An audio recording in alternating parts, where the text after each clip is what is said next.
Productive discourse is where we talk about positive things that are happening in the community. In other words, we're constantly looking for that shiny needle of common ground in that haystack of fear. We're doing some episodes right now celebrating summer, specifically baseball, particularly the legendary Alameda Park League baseball. The T-shirt league that ran from the 1950s into the late 1980s and 1990s, where kids in Alameda had their home park and played for their team. Our guest today is a Park League alumni, Ken Robles, who liked Park League baseball so much, he created Play Ball Alameda and did this documentary in 2003 that documented the Park League ball through generations. Ken, welcome to Productive Discourse. Steve, it's great to be here. I'm so excited that someone is carrying the torch for remembering what was truly a golden age in Alameda. So thank you. A golden age in Alameda. I really appreciate that. So before we get started, I'd like to just find out how you're doing. What are you doing to stay happy and healthy during the pandemic? Well, that is great. It certainly has been a challenge for everybody. I've been in an industry that was an essential industry, is an essential industry. I'm in the cemetery and funeral business, and I manage a number of cemeteries here in the East Bay. So obviously we were on the ground, running right away, and fortunate enough to work with a lot of great people. And you would think that, living in death during a pandemic would have an impact on you. But I'll tell you, to be able to do it and to help families at a very important time has really kept me going and kept me positive. That may sound crazy, but it actually did. And so now that we're over the pandemic, by and large, getting back out again, I'm back in the garden. I've come out of coaching retirement. I'm going to start coaching my youngest daughter at 7th, 8th grade soccer. I'm looking forward to a great fall, but right now enjoying the summer. All right, great. Did the things like gardening help you provide therapy for you while you were going through everything? Yeah. And that definitely just, getting out, getting time to, think about all the great things that you've been able to enjoy in your life is so important. And now, no surprise that Alameda, growing up in Alameda and spending 33 years of my life there, provided a lot of those great memories to think back out on and think about the good stuff and, how to get back during all of it. Great. Yeah. A lot of it's mindset. Definitely. Now, growing up and playing ball, what was your home park? Franklin. I grew up in the Gold Coast. Well, I guess I know there's some dispute as to where is the Gold Coast card and is it the Bronze Coast? But I grew up on Union Street, a block off of Grand, right there. And all my friends were both Franklin and Rittler. So I was kind of halfway between Franklin and Rittler, but I did play for Rittler as well as Franklin. And then later on, we moved to the other side of the island. I played some for Cruzy. So okay. It's I have 3 parks and I love them all, honestly. Right. But Franklin was always the first, and you're first. It's so important. So right. I was similar. I played for Washington. I was a Washington Pirate, and then when I was 10, we moved across town, and I became a Cruzy Colt. So they all had their special place. And you got to, Ricky Delmore from Washington. My gosh, what one of the great pitchers out of there, and just a host of legends out of Cruzy. Oh yeah. Well, at Washington, I went from kindergarten to 4th grade with guys like Tom Ravy, Mike Harrison, Rusty Hinchell, who, as they grew up, they were just great athletes. And then Steve Hearn, I grew up with him, and those are some guys that when Ensign High got to be really good in football, they were the driving force in that. all So great guys. And, later in life and in my 20s, used to hang out with them a little bit, and it was good. And Steve, you mentioned something here that's so cool about the Park League, was that we all knew each other. You knew who your mhm. park was. And later in life, I knew who was a Colt, who was a Pirate, who was a You're Seal, right.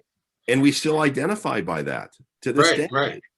Oh, definitely, definitely. It's part of who you are. Yeah. The other relationships we built the relationships with our peers, but the park directors. Do you remember who your park directors were? I do. And I had a number of them, but the ones that really stand out. Terry Thielen was my first at Franklin, Hmm. and I played Bantams, and he was just a phenomenal coach. And Terry, like so many of the directors, instilled confidence in you, Hmm. and it made helped you believe you could do just about anything. I remember he called me Babe, because I, I think I peaked at Bantams, but Right. Yeah. and that stayed with me. And then of course, Sandy Souza was another. Mhm. Again, this wasn't just baseball. This was, a well-rounded program that did everything from arts and crafts to field trips to, the camps. So Sandy was just a bigger than life, force of nature. Oh gosh, Dick Keyser at Rittler. Dick also taught tennis. I remember, but Dick and of course, in the Cruzy years, Bill Leitz and Adrian Shakes Alexander, were just again there for the kids. And Right. I didn't have the benefit of playing and being with Barry Weiss, but again, you heard about Barry. You knew I had him as a teacher in high school later at St. Joe's. Hmm. Um, and just a guy who got it. And it was more than just sports. Hmm. He was going to be there to help you get through challenges in life, as so many of them did. I Right. mean, we're very dedicated college people, college students, and made some good money. And where did it all start? Lil, Hmm. B. Rowney, Grant Maitland. They put this program together, and it wasn't you're just going to go sit there and I'm going to pay you money, and you open up and you close up at the end of the day. No, they were there to help you get through whatever you were going through in life, and as I said earlier, instill confidence in you. Right. Right. When we moved across town, uh, I was in fifth grade, and Barry was a park director at Cruzy, and so he was the first one I met, and he was that way. I mean, he was a park director when I was 10. He'd come through uh, Alameda High once in a while as a substitute teacher or Mm-hmm. helping coach when I was in high school. And then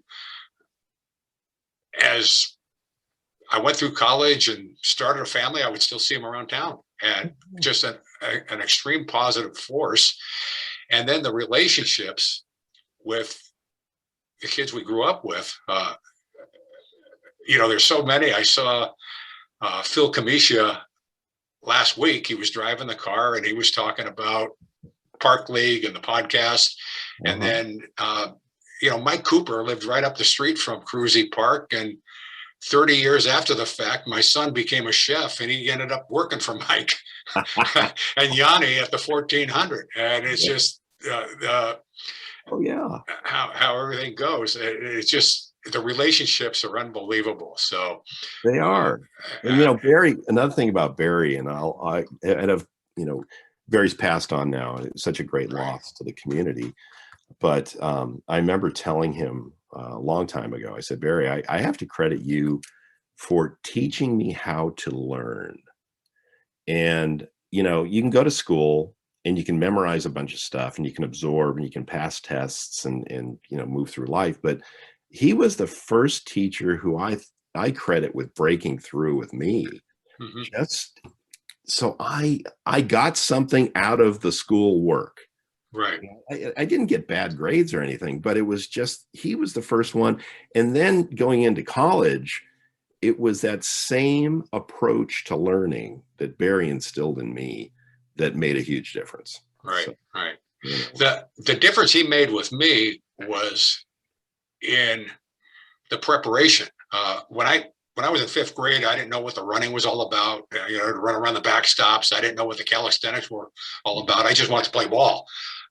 But as the years went on, I'd run into Barry. We'd have a positive conversation, and I started connecting everything. And you know, you talk about learning how to learn. He helped me learn how to prepare, and how everything was preparation for what the main event was. So Absolutely. really, really good stuff. So we built the relationships. Mm-hmm. We learned a lot. But when we're 10 years old, it's competition too. And you were Franklin Eagle, or you were with Rittler, or you were with Cruzy. Who were your rivals when the competition was happening? What other parks? Well, I will always give a shout out to Estuary, because you knew if you played Estuary, you were in for a game. Yeah. You know, so I think they were everybody's rivals, because you got up for those games. But certainly the Franklin Cruzy rivalry was a big one.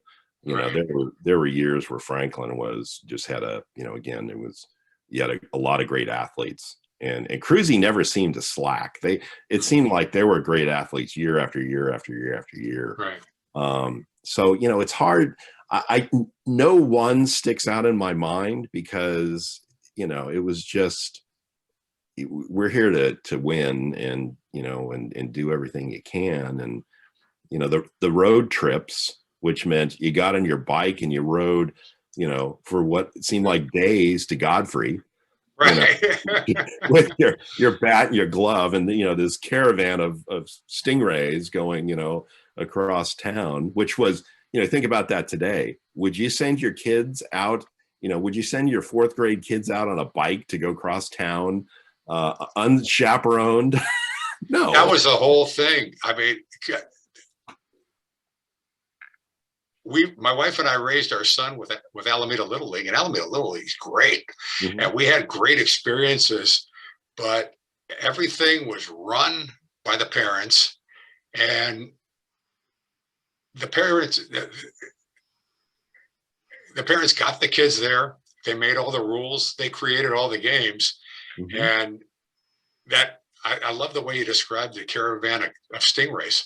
Oh yeah. I'll tell you something, Steve.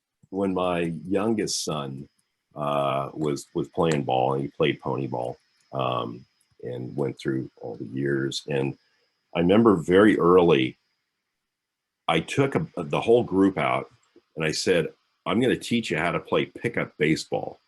Because what did we do at the parks when you weren't, you know, practicing? Which, you know, you didn't have a lot of practices during the week, if you think about it. You had one game, maybe two, but you were there playing all the time. And you were playing not only with your age group, but you were playing with the older guys too. And, you know, you had to earn your way onto the diamond. You know, you might, at Cruzy, you might have been relegated to, you know, you weren't on 1 or 3, you were over on, you know, one of the other ones or whatever. But we were out there, you know, all the time playing pickup. And these kids looked at me like, well, Mr. Robles, what's pickup baseball? How do you do that? How do you pick side? I mean, you know, I had to show them that when you don't have enough guys, you make up some rules. Okay. Maybe it's second base and over, you know, everything else is a foul ball or an out, you know. So I'm teaching these guys how to do this stuff. And they were just like, but these were how to play strikeout, you know, all the things that we did because we learned it from either a park director or the older guys, you know, who taught it to us. That is absent, Steve, in the environment you just described. Everything's so coordinated. How do kids figure stuff out? You know, how do you deal with conflict? You know, right. How did you settle disputes? You're at Franklin Park. You're 11 years old. How did you settle the disputes? You know, you had to figure it out fast. Right. because, it was either going to lead to a punch in the stomach or, and so you just had to figure it out. The park director couldn't be there all the time. Right. And you've got different personalities. And sometimes it was, one of the older guys sticking up for you saying, hey, leave him alone, or, this, that, or the other thing. But you've faced all of these different things in life. And you had to figure out how to deal with this, sometimes successfully, sometimes unsuccessfully. But that's all part of it. And, today, when we get in this environment where meritocracy is, it's, again, there's a place for, at some level, everybody wins. But come on. I mean, we all know, I know from every team I've coached at the introductory level, they all know what the score is. They know if they won or lost. So you've got to learn that in life as you nurture them. This is the one thing I learned, Steve, from the ARPD system. I learned good and I learned bad, because along the way, I did have one director who will remain nameless. He wasn't with the program very long, but just shot my confidence. But this is what I learned. Most of them could figure out what you needed to be successful. They kind of figured out that DNA.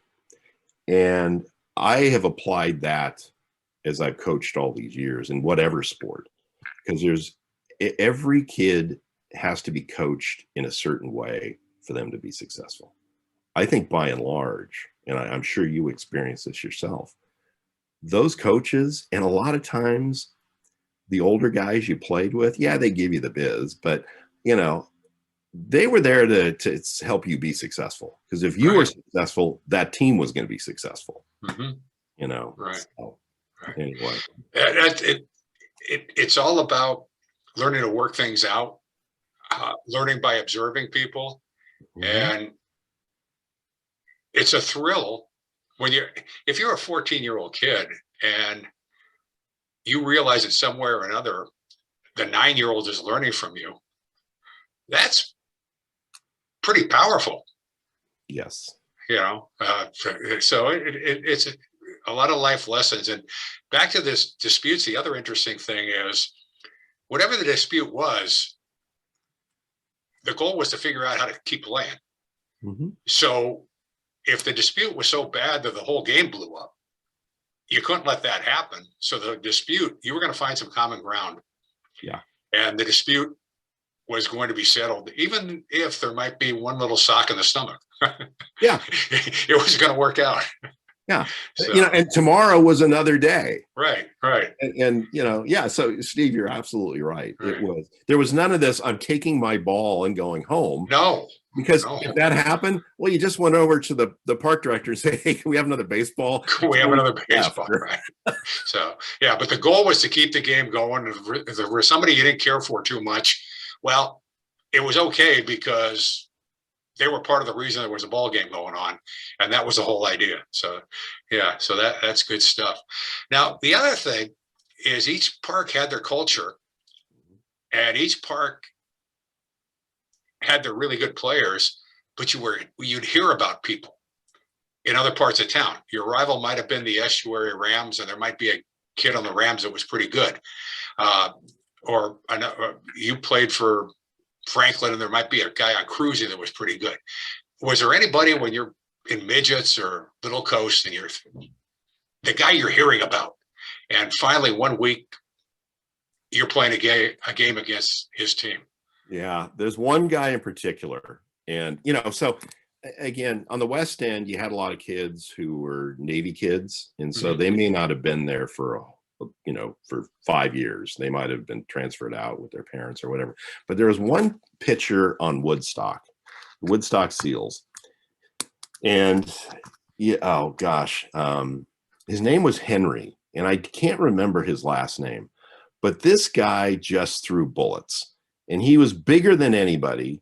I don't know. Maybe he'd stayed back a year or two. I don't know. But he was huge. And man, you were just, before the game even, could have been 2 weeks out, and everybody's talking about, we got to play Henry in a couple of weeks. And, you're hearing about, oh man, he hit 7 guys this week, going, oh, great. So before you even got into the on deck circle, your knees are shaking. It's like, oh, is he going to plunk me, or and he was not a. The funny thing was, yes, he could throw hard, but he wasn't out there to hit you. And I think the stories were just probably perpetuated by his SEAL brothers, that were right. To intimidate you. But he was one guy that absolutely came to mind. And there were, Jesse Vasquez was another great little pitcher, and it tended to be the pitchers that you heard a lot about, right? And of course you'd read Play Ball and you'd see who was the star of the week, and this catcher from Longfellow, Bob Orbeta, what's he all about? And of course the Cannelons, I mean, they were great players. But a lot of times I got to play with some of those great guys, and I look at all around athletes, and you mentioned some of them, the guys who went to Encinal, but Ricky Hogerson was just I thought one of the best pure athletes. He's still playing today. And, right.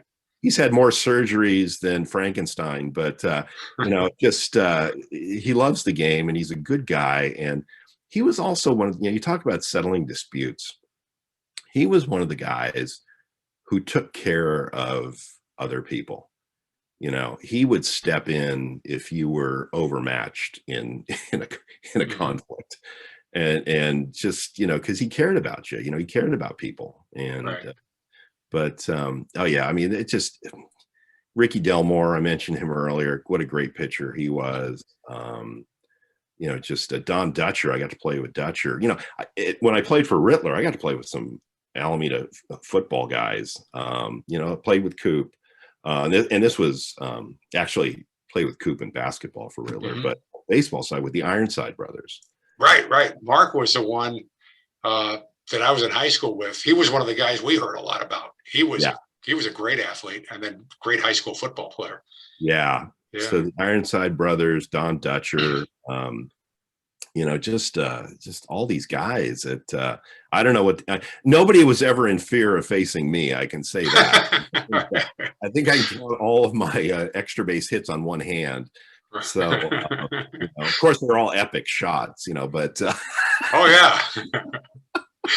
They were serious when they happened. The other pitcher. Yeah. The pitcher's going, how the heck did I give up a hit to him? Yeah. How the heck did that happen? You're in the book. Yeah. Yeah. The pitcher we used to hear a lot about was Mark Trujillo. Yeah. And he was another guy that was bigger than all of us. And he's another guy that we lost that was, as James McGee would say, an Alameda legend.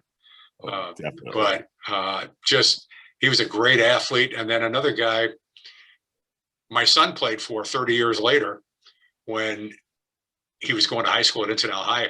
Mark was a coach there. So the relationships we kept through our whole lives and through generations. So what was your greatest Park League moment? Did you have a moment where you got the big hit or made the big play?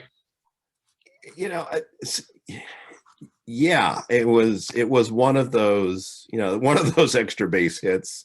And I was playing for Rittler and just drilled one, gapper.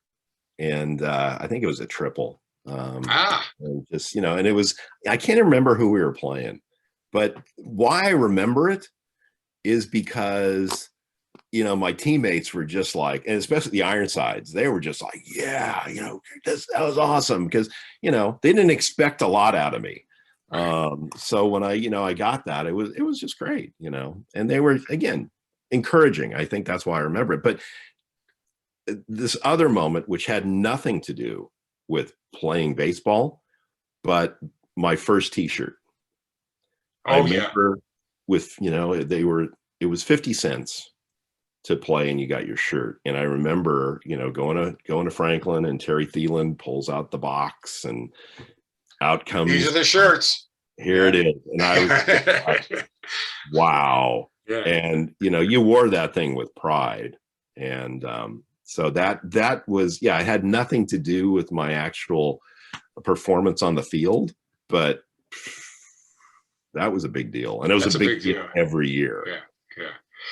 I had something come to me as I was planning this podcast and, deciding what we wanted to do. One of my memories, I played from the mid 60s to the early 70s. So 1966, 1967, I got started. Mm-hmm. And the first year, well, in those 2 years, the big controversy in Major League Baseball was one year, Don Drysdale and Sandy Koufax held out together. They weren't going to sign a contract till they got like $100,000 a piece. And they ended up by settling and signing the contract. Then the next year, Juan Marichal held out. And he eventually signed his contract. So the day my mom took me over to Washington Park to sign up, I announced to everybody I could talk to. I was like 8 or 9 years old. I announced to anybody I could talk to, we're going over to Washington Park and I'm going to sign my contract. And I just thought that was how you got involved in baseball. The first thing you had to do was sign a contract. So I felt like a really big, I don't know if that was one of my great moments in sports, but I was signing my contract. So it was good stuff. But no, and I remember, and I'm trying to, as I was producing Play Ball, I don't know if it was Bob Howard, but one of the park directors actually had contracts. Really? And it wasn't you got paid anything. Yeah. The contract was, if you're going to be on this team, you're going to be at practice. Oh, and, okay. You're going to do the work.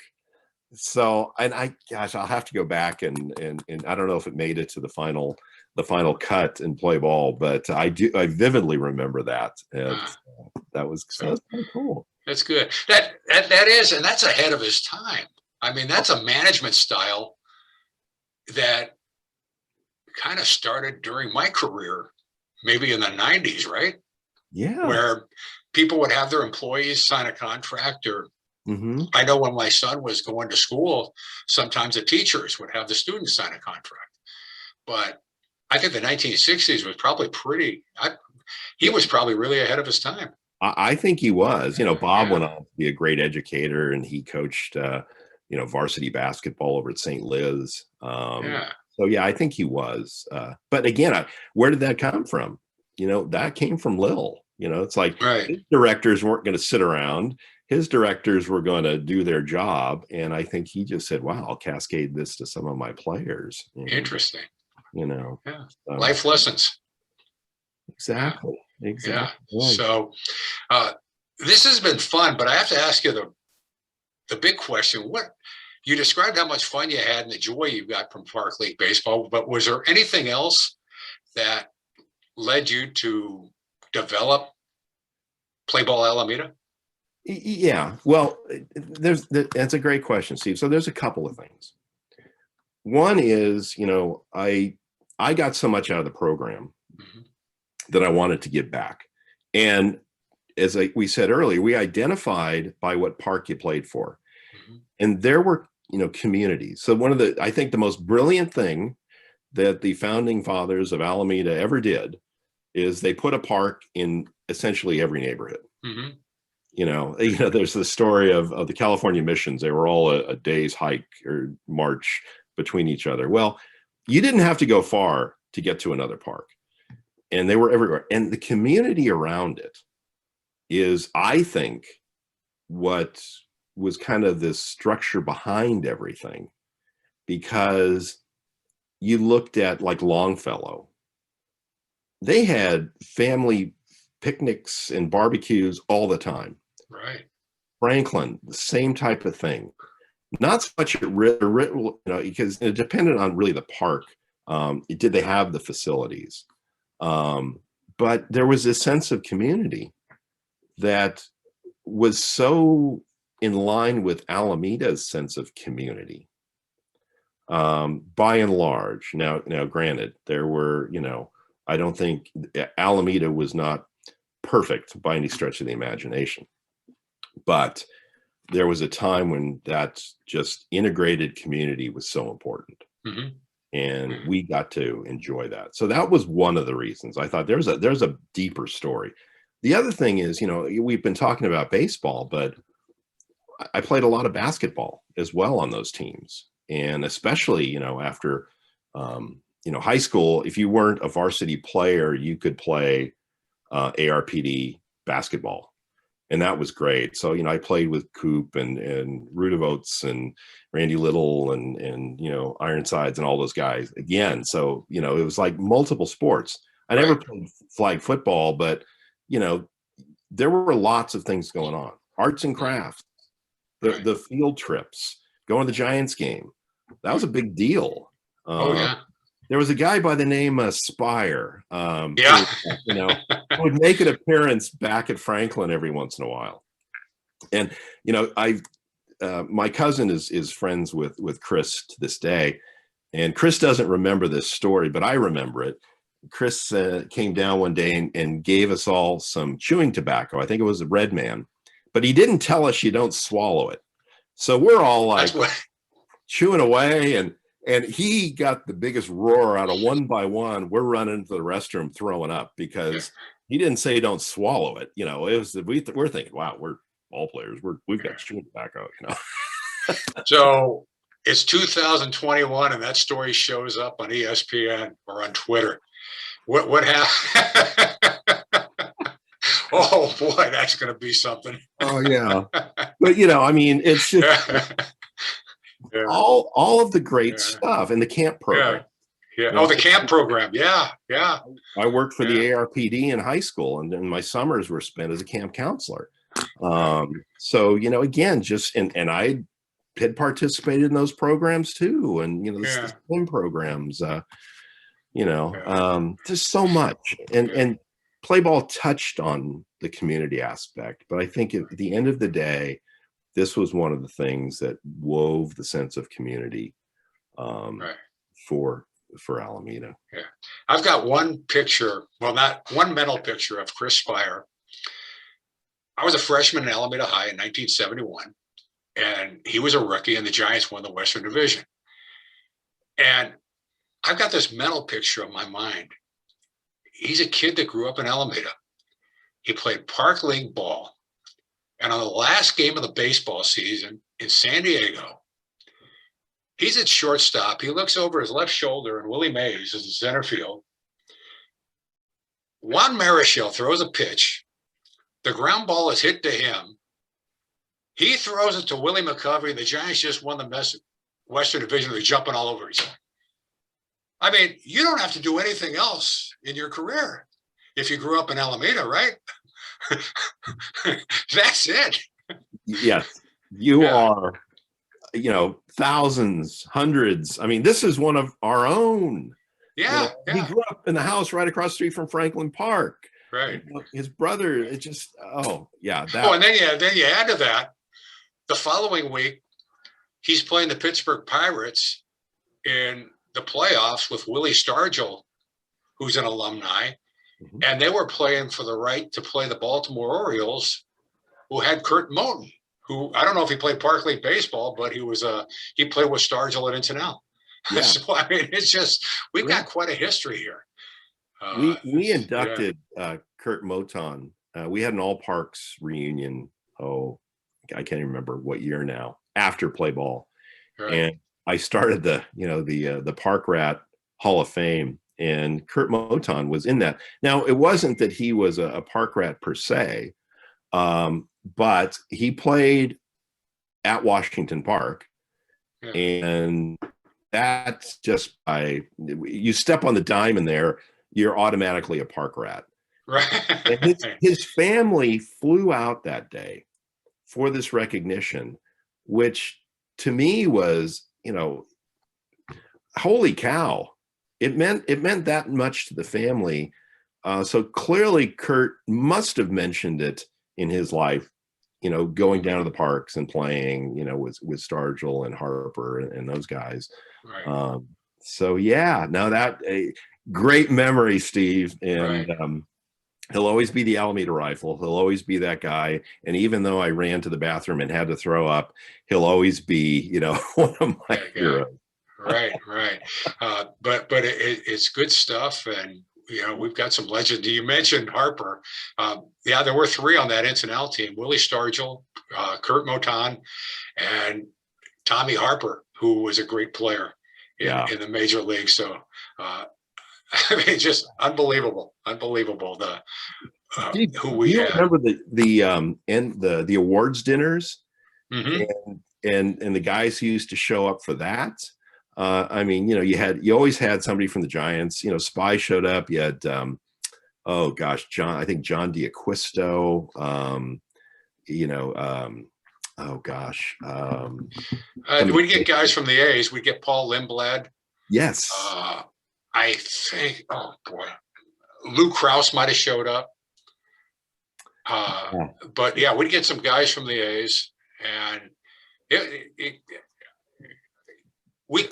that was great. We would have so much fun. Yeah, and there'd be a line for autographs, and then Mike Hirschberger's son was younger than me, but he was a Cruzy Colt.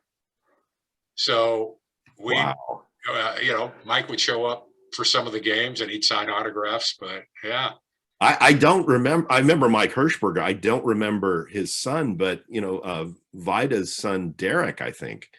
I remember the name Derek. Yeah, he played for a year or two in the program as well.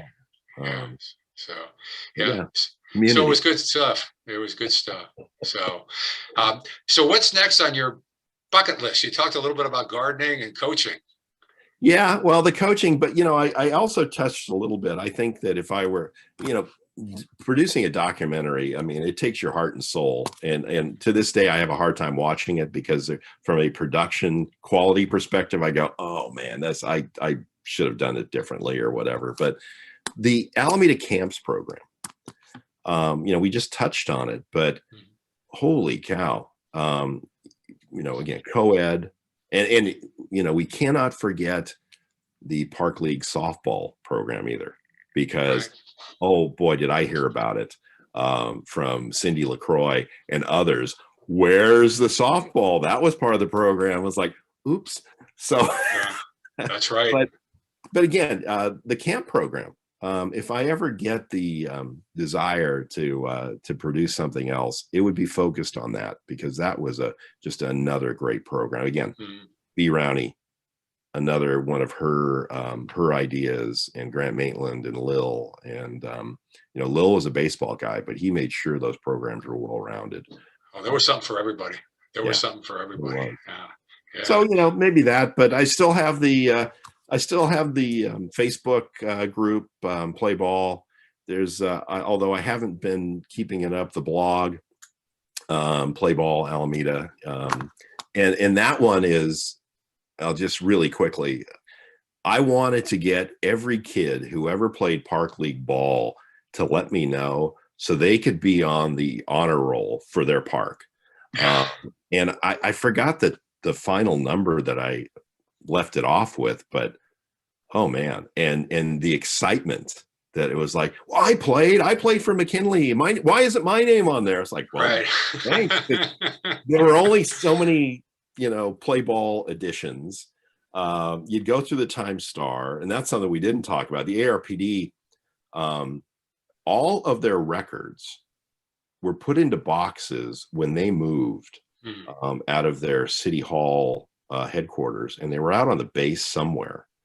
And a lot of that stuff got lost. But what they did find, they allowed me to go through very generously and just pull stuff. So I, took a picture of just about everything, or copied it, and tried to get all those names out and onto the honor roll. But as you probably know, Times Star didn't quite report it very accurately. So, Steve Taddy might have been, Steve Taddy Ocean. And I'm like, so there's some guy, Steve Taddy Ocean, in there. And it's like, who's that? The Times Star said it, so it must be true. But anyway, so that's kind of what I'm up to. And just, I got 5 kids, and, just watching them get older, go to college, and so that's my life, and I've been very good stuff. Good stuff. Well, thank you so much for being on the show today. You're a treasure in Alameda. the stories are just fantastic. So thank you very much. You're welcome, Steve. You said you're still working. Is there anything you'd like to talk about professionally that you're doing that you'd like to tell us about? Well, I'll just say this one thing. And as I mentioned earlier, I am in the cemetery and funeral industry. And one of the great gifts that you can give to your family is making your final wishes known. And, you know, in the best cases, you have time to plan with your children as to what you want. In the worst case scenarios, and that's quite often, it's like the kids have no idea what you wanted. And just have the conversation. Have the conversation with your kids so they know what you want. And during the most difficult time of your life, you've just lost a parent, you've just lost, you know, a loved one. It's not the time you want to be making plans. Right. You know, you're grieving. So if there's any one thing, I would just a bit of advice to wherever you go, whoever you work with, just make sure your family knows, and it's giving back. That's great advice. I've seen it both ways, and it's definitely better when the family knows what to do and knows what the wishes are. So yeah, thank you for saying that. You're welcome, Steve. Well, thank you, Ken, again for being on the show. And to all of you that watched and listened, we appreciate you listening. We're going to have the next episode next week where we continue to celebrate baseball, talking about Alameda Park League baseball. But in the meantime, please like and share, comment and subscribe so this message can go far and wide. And we'll find that shining needle of common ground in that haystack of fear.